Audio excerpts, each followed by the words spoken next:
Good morning students, I am Jayaraman from Trinity Academy. I am Zoology Master. Now we are going to discuss about chapter 8 Microbes in Human Welfare. இந்த லெசனில் நம்ம part 2 video Microbes in Industrial Products. Microbes in Industrial Products. இது வந்து part 2 video. சரிங்களா?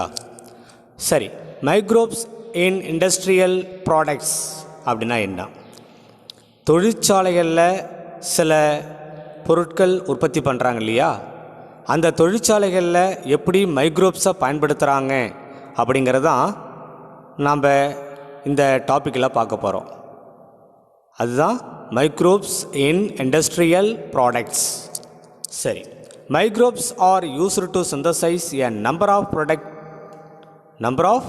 Products valuable to human beings. அதாவது மைக்ரோப்ஸை வந்து எதில் பயன்படுத்துகிறாங்க அப்படின்னா, மனிதனுக்கு மிகவும் பயன் தரக்கூடிய சில பொருட்களை உற்பத்தி செய்கிறாங்க. அந்த பொருட்களில் மைக்ரோப்ஸை பயன்படுத்துகிறாங்க. Products like beverages. என்னென்ன ப்ராடக்ட்ஸ் ப்ரிப்பேர் பண்ணுறாங்க அப்படின்னா, பெவரேஜஸ் அப்படின்னா பானங்கள் கூல்ட்ரிங்க்ஸு இந்த மாதிரி பெவரேஜஸ். ஆன்டிபயோட்டிக்ஸ் தயாரிக்கிறாங்க. ஆர்கானிக் ஆசிட், கரிம அமிலம் தயாரிக்கப்படுது. அமினோ அமிலங்கள் தயாரிக்கிறாங்க. விட்டமின்ஸ், அப்புறம் பயோஃபியூல்ஸ். அதாவது பயோஃபியூல்ஸ் அப்படின்னா உயிர் எரிபொருள். பயோஃபியூல்ஸ், சிங்கிள் செல் புரோட்டீன், அப்புறம் enzymes, steroids, vaccines, then pharmaceutical drugs அப்படிங்கிறது மெடிசன்ஸ், மருந்து பொருட்கள், எக்ஸட்ரா. இத்தனை விதமான பொருட்கள் தயாரிக்கப்படுது. So they are produced in industries. இப்போ நம்ம சொன்ன பொருட்கள் எல்லாமே எங்கே ப்ரிப்பேர் பண்ணுறாங்க அப்படின்னா, இண்டஸ்ட்ரீஸில் ப்ரொடியூஸ் பண்ணுறாங்க. Production on a large scale requires growing microbes in very large vessels called fermenters. அதாவது அதிகமான பொருட்களை உற்பத்தி பண்ணுறாங்க தொழிற்சாலைகளில். அதுக்கு அதிகமாக என்ன தேவைன்னா, அதிகமான மைக்ரோப்ஸ் தேவைப்படுது. அப்போ அந்த மைக்ரோப்ஸை நம்ம வளர்க்குறதுக்கு ஃபெர்மெண்டார்ஸ் அப்படின்னு சொல்லிட்டு ஒரு லார்ஜ் வெசல் பயன்படுத்துகிறாங்க. புரியுதா? அப்போ மைக்ரோப்ஸை அதிகமாக உற்பத்தி பண்ணுறதுக்கு அதுக்குன்னு தனிப்பட்ட ஒரு வெசல்னால் பாத்திரம், அதுக்குன்னு தனிப்பட்ட ஒரு வெசலை பயன்படுத்துகிறாங்க. இந்த வெசலுக்கு பேர் என்ன அப்படின்னா ஃபெர்மெண்டார்ஸ். 2 மார்க்கில் கேட்பாங்க, ஃபெர்மெண்டார்ஸ். What is ஃபெர்மெண்டார்? ஏ ஃபெர்மெண்டார், அதுக்கு இன்னொரு பேர் பயோரியாக்டர் அப்படின்னு பேர். ஃபெர்மெண்டார்னு சொல்லலாம், ஆர் பயோரியாக்டர் அப்படின்னு சொல்லலாம். A fermentor is a closed vessel with adequate arrangement for aeration, agitation, temperature, pH control and drain or overflow vent to remove the waste biomass of cultured microorganisms along with their products. அதாவது இதில் பார்த்திங்க அப்படின்னா, ஒரு ஃபெர்மெண்டார் அப்படிங்கிறது எப்படி இருக்கும் அப்படின்னா, ஃபுல்லாக க்ளோஸாக இருக்கும். அந்த வெசல் ஃபுல்லாக க்ளோஸாக இருக்கும். அதுக்கப்புறம் அதில் என்னென்ன, அந்த ஃபெர்மெண்டாரில் என்னென்ன வசதி இருக்கும் அப்படின்னா, ஏரேஷன், காற்று போகிற மாதிரி ஏரேஷன் இருக்கும். எஜிடேஷன் அப்படின்னா கலக்குதல், எஜிடேஷன். அப்புறம் டெம்பரேச்சர், அந்த டெம்பரேச்சர் அதுக்கு அந்த வெசலுக்கு போதுமான டெம்பரேச்சர் கிடைக்கிற மாதிரி செஞ்சுருப்பாங்க. pH போதுமான அளவு கிடைக்கிற மாதிரி செஞ்சுருப்பாங்க, pH control. And drain or overflow vent to remove the waste biomass. Drain or overflow அப்படின்னா ஒன்று அதுக்குள்ளார அந்த ஓவர்ஃப்ளோ ஆச்சுன்னா அதை ரிமூவ் பண்ணுற மாதிரி வசதி இருக்கும். Vent to remove the waste biomass, remove the waste biomass of cultured microorganism. அதில் நம்ம கல்ச்சர் பண்ணக்கூடிய மைக்ரோ ஆர்கானிசம் வந்து என்னது வெளியே ரிமூவ் பண்ணுறதுக்குன்னு தனி வழி இருக்கும். So micro organisms along with their products. So இதுக்கு பேர் தான் ஃபெர்மெண்டார். அப்போ ஃபெர்மெண்டார் அப்படிங்கிறது என்னது, அது ஒரு லார்ஜ் வெசல். சரியா, அதில் என்னென்ன இருக்கும் அப்படிங்கிறத நம்ம பார்த்துருக்கோம். ஸோ அடுத்தது ஆன்டிபயோட்டிக் ப்ரொடக்ஷன். அடுத்து என்னது, ஆன்டிபயோட்டிக் ப்ரொடக்ஷன் அப்படின்னா என்ன?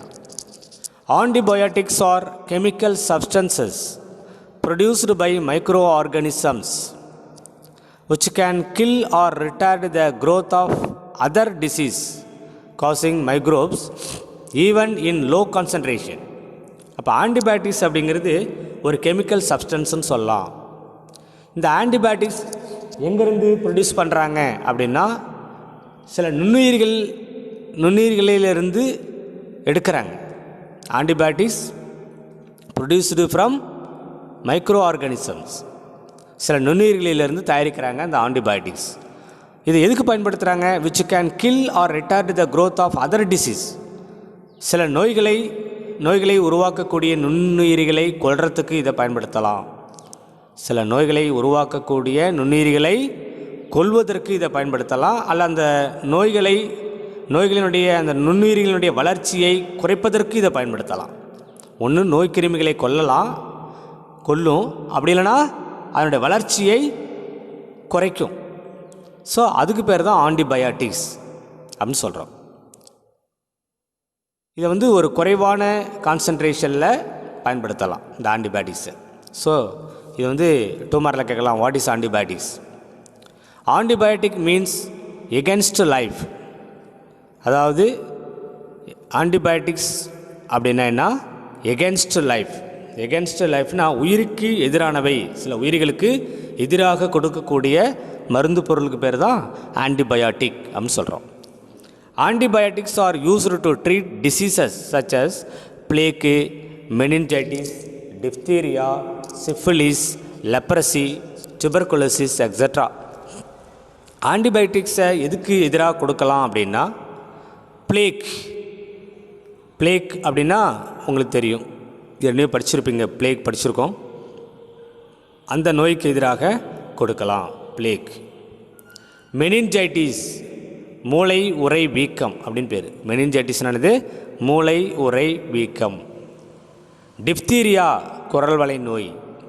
சிஃபிலிஸ் இது வந்து ஒரு எஸ்டிடி, சிஃபிலிஸ். லெப்ரசி தொழுநோய், அதாவது லெப்ரசி அப்படின்னா குஷ்டவியாதி, லெப்ரசி. Tuberculosis DP. இந்த மாதிரி நோய்களுக்கு எதிராக இந்த ஆன்டிபயோட்டிக்ஸை நம்ம கொடுக்கலாம். செல்மன் வேக்ஸ்மேன்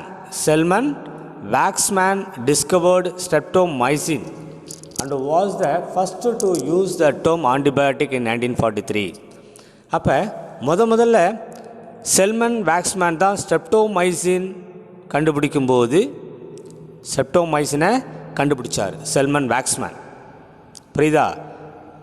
அவர் தான் முதல்ல ஆன்டிபயோட்டிக் அப்படிங்கிற வார்த்தையை இவர் தான் பயன்படுத்தியிருக்கிறார்.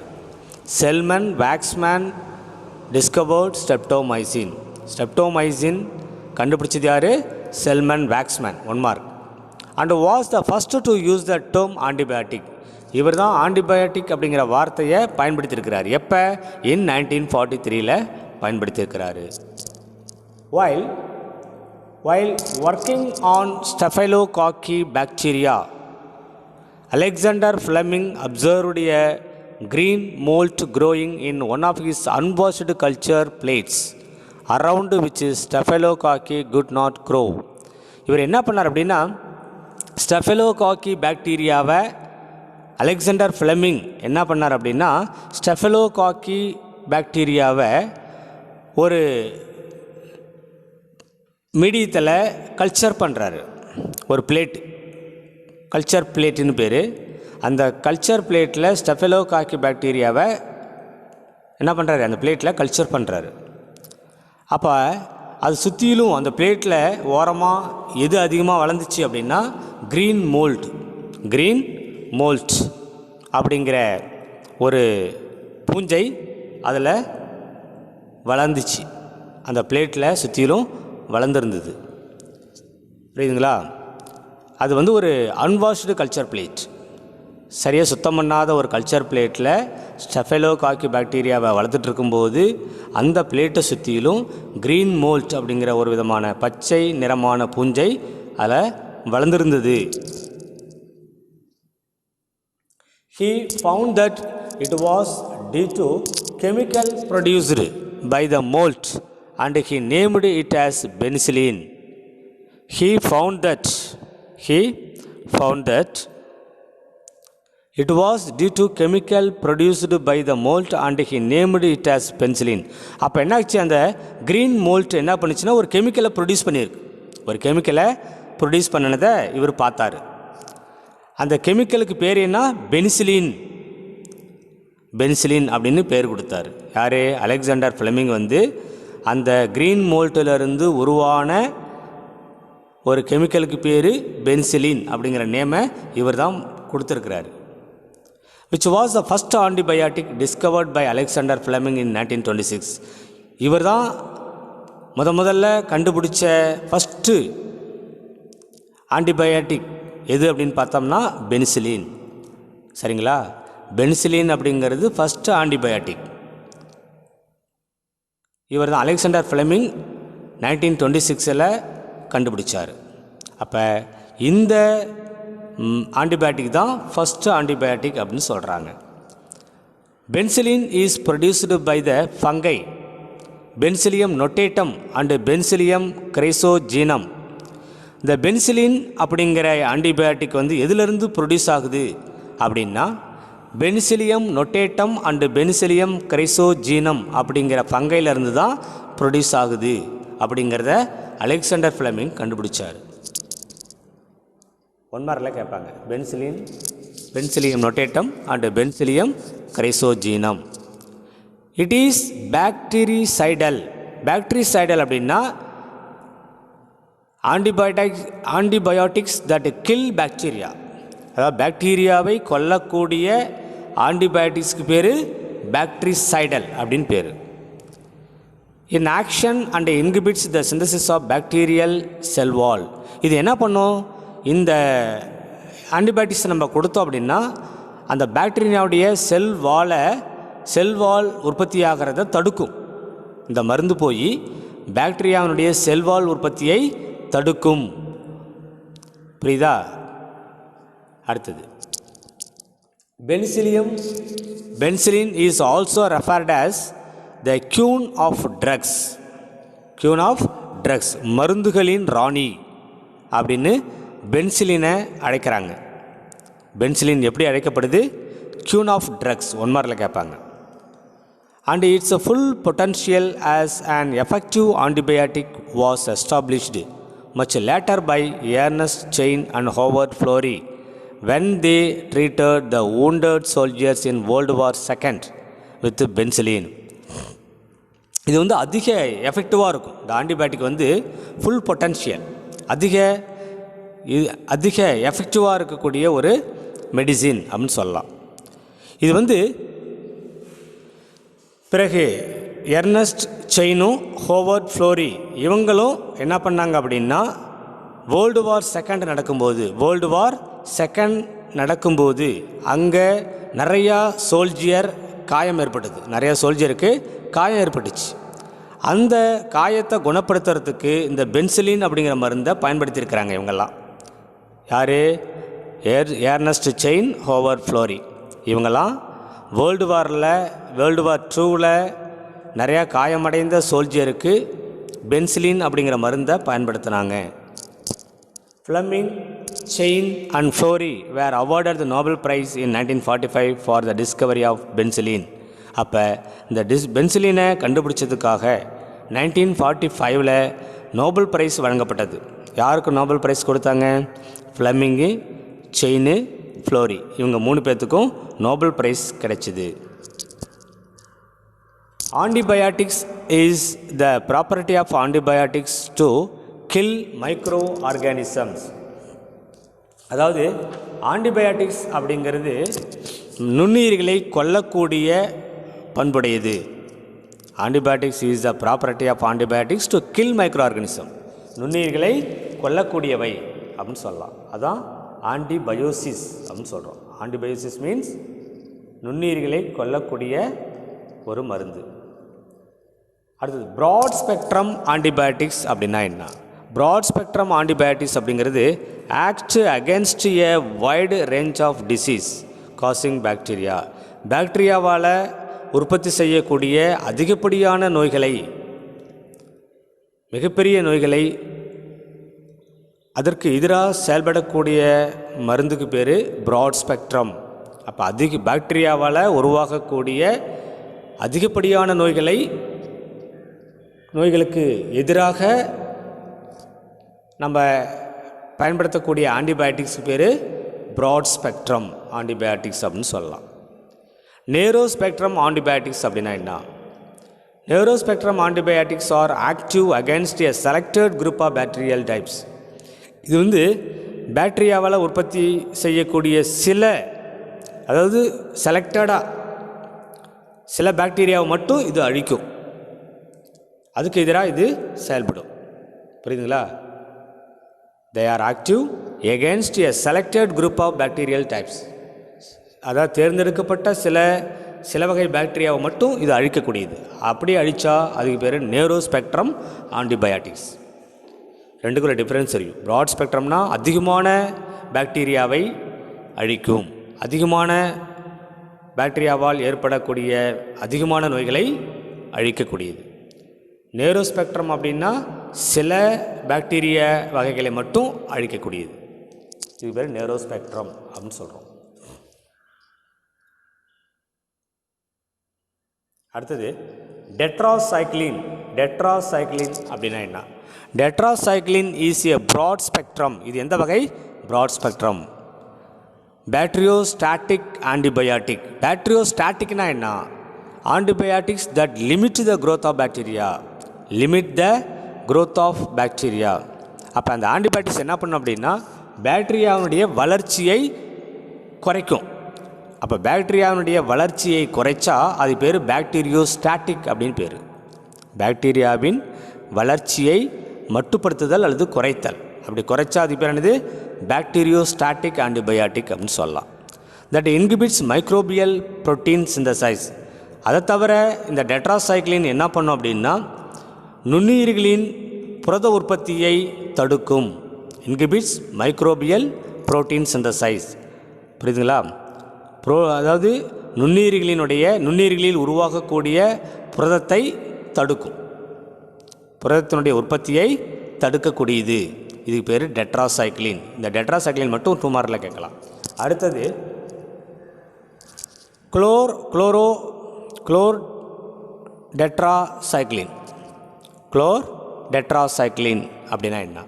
குளோர் tetracycline is the first antibiotic of this group. இந்த வகையில் குளோர் டெட்ராசைக்ளின் அப்படிங்கிறது ஃபஸ்ட் ஆன்டிபயாட்டிக்னு சொல்கிறாங்க. Isolated from the cultures of Streptomyces aureofaciens. அதாவது ஸ்ட்ரெப்டோமைசஸ் ஆரியோஃபேசியன்ஸை கல்ச்சர் பண்ணி அதிலிருந்து பிரித்து எடுத்துருக்குறாங்க இந்த குளோரோ டெட்ராசைக்ளின். குளோர் டெட்ராசைக்ளினை பிரித்து எடுத்துருக்குறாங்க. சரியா? அடுத்தது ஸ்ட்ரெப்டோமைசின் அப்படின்னா என்ன? ஸ்ட்ரெப்டோமைசின் அப்படிங்கிறது streptomycin is a broad spectrum antibiotic. இது ப்ராட் ஸ்பெக்ட்ரம் ஆன்டிபயாட்டிக் வகையை சார்ந்தது. Isolated from the actinomycetes Streptomyces griseus. புரியுதுங்களா? இது எதிலிருந்து ஐசோலேட் பண்ணியிருக்கிறாங்க அப்படின்னா ஆக்டினோமைசெட்ஸ் அப்படிங்கிற நுண்ணுயிரிகளிடமிருந்து பிரித்து எடுத்துருக்கிறாங்க. அப்புறம் ஸ்ட்ரெப்டோமைசஸ் கிரேசியஸ் அப்படிங்கிற நுண்ணுயிரிலிருந்து பிரித்து எடுத்துருக்கிறாங்க. It is bactericidal against both gram positive and gram negative bacteria. இதுக்கு இந்த மருந்து எதுக்கு எதிராக செயல்படும் அப்படின்னா பாக்டீரியாவை கொல்லக்கூடியது. பாக்டீரிசைடல் மீன்ஸ் பாக்டீரியாவை அழிக்கக்கூடியது. எந்த மாதிரியான பாக்டீரியாவை அழிக்கும்? Both gram positive and gram negative பாக்டீரியாவை இது அழிக்கும். கிராம் பாசிட்டிவ்னா என்ன, கிராம் நெகட்டிவ்னா என்ன? கிராம் பாசிட்டிவ் அப்படின்னா நாம் ஒரு ஸ்டெயின் ஒரு கலரை கொடுத்தோம் அப்படின்னா அது அக்செப்ட் பண்ணிக்கிச்சுன்னா அதுக்கு பேர் கிராம் பாசிட்டிவ். நாம் கொடுக்குற கலரை அதை அக்செப்ட் பண்ணலை அப்படின்னா அது கிராம் நெகட்டிவ் பாக்டீரியா. சரியா? அப்போ 2 விதமான பாக்டீரியாவையும் இது அழிக்கும், இந்த ஸ்ட்ரெப்டோமைசின். சரியா? அதனால் இது பேர் பாக்டீரிசைடல்னு சொல்கிறோம். Especially against Mycobacterium tuberculosis. இந்த ஸ்ட்ரெப்டோமைசின் எதுக்கு எதிராக செயல்படுத்தப்படுது?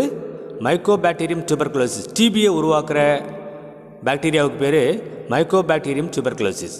இதுக்கு எதிராக நம்ம இந்த ஸ்ட்ரெப்டோமைசினை பயன்படுத்தலாம். அப்புறம் antibiotics such as erythromycin, chloromycetin, griseofulvin, neomycin, kanamycin, bacitracin et cetera are also isolated as microbial products. இதுவும் சம் டைப் ஆஃப் ஆன்டிபயோட்டிக்ஸ். சரியா? இது கேட்பாங்க 2 மார்க்கில். What are the types of ஆன்டிபயோட்டிக்ஸ்னு கேட்டாங்கன்னா இதெல்லாம் சொல்லலாம். இதுவும் நுண்ணுயிரிகளிலிருந்து உற்பத்தி பண்ணக்கூடிய ஆன்டிபயோட்டிக்ஸ். சில நுண்ணுயிரிகளின் மூலமாக உற்பத்தி பண்ணியிருக்கிறாங்க. இது ஆன்டிபயோட்டிக்ஸுடைய டைப்ஸ். அடுத்தது ஆன்டிபயோட்டிக் ரெசிஸ்டன்ஸ் அப்படின்னா என்ன? ஆன்டிபயோட்டிக் ரெசிஸ்டன்ஸ் அப்படிங்கிறது உயிர் எதிர்ப்பொருள் எதிர்ப்பு திறன். ஆன்டிபயோட்டிக் ரெசிஸ்டன்ஸ் அப்படின்னா உயிர் எதிர்ப்பொருள் எதிர்ப்பு திறன் அப்படின்னு சொல்லலாம். ஆன்டிபயோட்டிக் ரெசிஸ்டன்ஸ் அப்படின்னு சொல்கிறோம். சரி, இந்த ஆன்டிபயோட்டிக் ரெசிஸ்டன்ஸ் அப்படிங்கிறது antibiotic resistance occurs when bacteria develop the ability to defeat the drug designed to kill or inhibit their growth. இப்போ நம்மளுடைய உடலுக்கு ஒரு ஆன்டிபயோட்டிக் ரெசிஸ்டன்ஸை பயன்படுத்துகிறோம். ஒரு ஆன்டிபயோட்டிக்கை பயன்படுத்துகிறோம். இந்த ஆன்டிபயோட்டிக்கு எதிராக நம்ம உடலில் இருக்கக்கூடிய பாக்டீரியா என்ன பண்ணும் அப்படின்னா ஒரு எபிலிட்டி அது உற்பத்தி பண்ணும். பாக்டீரியா அது ஒரு எபிலிட்டியை வளர்த்துக்கும். எதுக்கு எதிராக? நாம் செலுத்தின ஆன்டிபயோட்டிக்கு எதிராக அது ஒரு எதிர்ப்பு சக்தியை உருவாக்கிக்கும். அப்போ நாம் கொடுத்த அந்த ஆன்டிபயோட்டிக் என்ன பண்ணோம் அப்படின்னா அந்த பாக்டீரியாவை அழிக்க முடியாத போயிடும். நாம் செலுத்தின அந்த ஆன்டிபயோட்டிக் அந்த பாக்டீரியாவை அழிக்க முடியாத அளவுக்கு அதனுடைய வளர்ச்சியை அதிகப்படுத்திக்கும், அதனுடைய திறமையை அதிகப்படுத்திக்கும். இதனால் நம்ம ஆன்டிபயோட்டிக்ஸ் இன்ஜெக்ஷன் பண்ணாலும் நோ யூஸ் அப்படின்னு சொல்லலாம். இது பேர் தான் ஆன்டிபயோட்டிக் ரெசிஸ்டன்ஸ். அப்போ ஒரு பாக்டீரியா நாம் செலுத்தின ஆன்டிபயோட்டிக்கு எதிராக ஒரு எபிலிட்டி அது ப்ரொடியூஸ் பண்ணிக்கும், ஒரு எதிர்ப்பு திறனை அது வளர்த்துக்கும். அதனால் நாம் ஆன்டிபயோட்டிக் செலுத்தினாலும் அதனால் எந்த பயனும் கிடையாது. இதுக்கு பேர் தான் ஆன்டிபயோட்டிக் ரெசிஸ்டன்ஸ் அப்படின்னு சொல்லலாம். It is one of the most acute threat to public health. இது இப்போ இந்த மாதிரி அந்த ஆன்டிபயோட்டிக் ரெசிஸ்டன்ஸ் நம்ம பாடியில் அந்த பாக்டீரியா வளர்த்துக்குச்சு அப்படின்னா இது ரொம்ப ஆபத்தானது. புரியுதா? மக்கள்கிட்ட இது ரொம்ப பயத்தை ஏற்படுத்தக்கூடிய ஒரு செயல் அப்படின்னு சொல்லலாம். Antibiotic resistance is accelerated by the misuse and over use of antibiotics as well as poor infection prevention control. அதாவது இந்த ஆன்டிபயோட்டிக் ரெசிஸ்டன்ஸ் எதனால் உற்பத்தி ஆகுது அப்படின்னா தவறாக பயன்படுத்தக்கூடிய மருத்துவர்களால். சில பேர் டாக்டருக்கே படிச்சிருக்க மாட்டாங்க, அவங்கள்ட்ட போய் ஊசி போடுவாங்க. அப்போ அவங்க தவறாக அந்த ஆன்டிபயோட்டிக்கை பயன்படுத்துகிறாங்க, அதான் மிஸ்யூஸ் பண்ணுறாங்க. ஒன்று அதிகமாக ஆன்டிபயோட்டிக்ஸை கொடுத்துட்றது, புரியுதா? ஒன்று அதிகமாக ஆன்டிபயோட்டிக்ஸை கொடுக்கறது, ஓவர் டோஸ் கொடுக்கறது, as well as poor infection prevention control. அதாவது இன்ஃபெக்ஷன் ரொம்ப குறைவாக தான் ஆகிருக்கும். இன்ஃபெக்ஷன் ரொம்ப குறைவாக ஆகியிருந்தாலும் அவங்களுக்கு தெரியாத அதிகமான டோஸை கொடுக்கறது ஆன்டிபயோட்டிக்கை. அதனால் அந்த கொடுத்த ஆன்டிபயோட்டிக்கு எதிராக அந்த அவங்க உடலில் இருக்கக்கூடிய பாக்டீரியா என்ன பண்ணும், எதிர்ப்பு சக்தியை அது உற்பத்தி பண்ணிக்கும். சரியா? Antibiotics should be used only when prescribed by a certified health professional.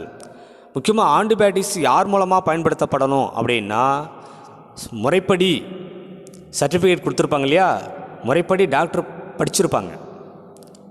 அந்த சர்டிஃபிகேட் உடைய டாக்டர் மூலமாக தான் அந்த ப்ரிஸ்கிரிப்ஷன் கொடுக்கணும்.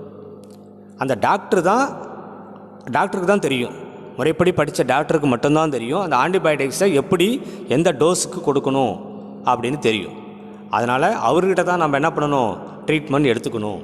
அதை விட்டுட்டு நம்ம படிக்காத சில போலி டாக்டர் இருப்பாங்க இல்லையா, அவங்கள்ட்ட போய் நம்ம இன்ஜெக்ஷன் எதுவும் பண்ணிடக்கூடாது. When the bacteria become resistant, antibiotics cannot fight against them and the bacteria multiply. அப்போ என்னாகும் அப்படின்னா, பாக்டீரியா பிகம் ரெசிஸ்டன்ட், அதுக்கு எதிர்ப்பு சக்தி கிடைச்சிரும், பாக்டீரியாவுக்கு எதிர்ப்பு திறன் கிடைச்சிரும். அதனால் என்ன பண்ணது, நம்ம ஆன்டிபயோட்டிக்ஸ் போய் பாக்டீரியாவை எதுவும் பண்ணாது, அது கூட ஃபைட் பண்ண முடியாது. அதனால் பாக்டீரியா நல்லா மல்டிப்ளை ஆகிரும், பாக்டீரியா அதிகமாக மல்டிப்ளை ஆகும்.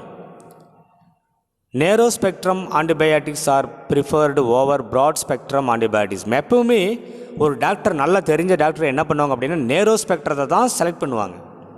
நேரோ ஸ்பெக்ட்ரம் ஆன்டிபயோட்டிக்ஸை தான் அதிகமாக செலக்ட் பண்ணி ட்ரீட்மெண்ட் பண்ணுறாங்க. ப்ராட் ஸ்பெக்ட்ரத்தை அதிகமாக செலக்ட் பண்ண மாட்டாங்க. சரியா? ப்ராட் ஸ்பெக்ட்ரம் அப்படிங்கிறது அதிகமான பாக்டீரியாவை, அதிகமான நோய்களை அழிக்கக்கூடிய திறன் உண்டு ப்ராட் ஸ்பெக்ட்ரத்துக்கு. ஆனால் நேரோ ஸ்பெக்ட்ரம் செலக்டிவாக சில பாக்டீரியா மட்டும் தேர்ந்தெடுத்து அழிக்கும், அதுதான் நேரோ ஸ்பெக்ட்ரம்னு சொல்கிறோம். அப்போ டாக்டர் எப்பவுமே எதை ப்ரிஃபர் பண்ணுறாங்க, நேரோ ஸ்பெக்ட்ரம் ஆன்டிபயோட்டிக்ஸை ப்ரிஃபர் பண்ணுறாங்க. ஏன்னா they effectively and accurately target specific pathogenic organisms and are less likely to cause resistance. அதனால் என்னது அப்படின்னா, இந்த நேரோ ஸ்பெக்ட்ரத்தை நம்ம பயன்படுத்தணும் அப்படின்னா, அது என்ன பண்ணும், ஒரு ஸ்பெசிஃபிக் மைக்ரோ ஆர்கானிசத்தை அது என்ன பண்ணும், தேர்ந்தெடுத்து கில் பண்ணும், அதை அழிக்கும். புரியுதுங்களா?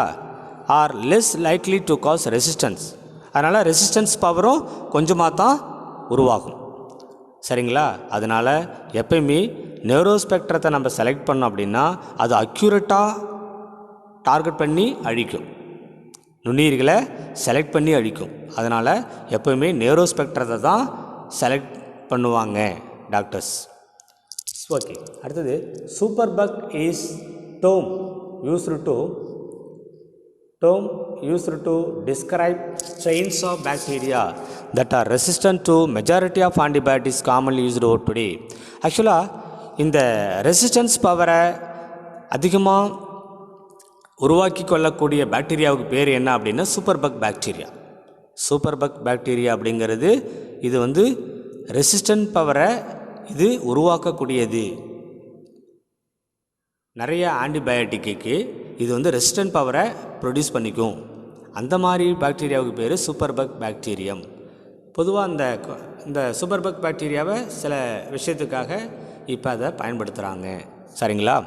ஸோ இப்போ நம்ம பார்த்தது ஆன்டிபயோட்டிக் ரெசிஸ்டன்ஸ். ஓகேங்களா?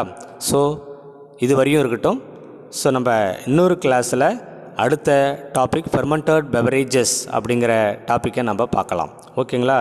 Thank you so much.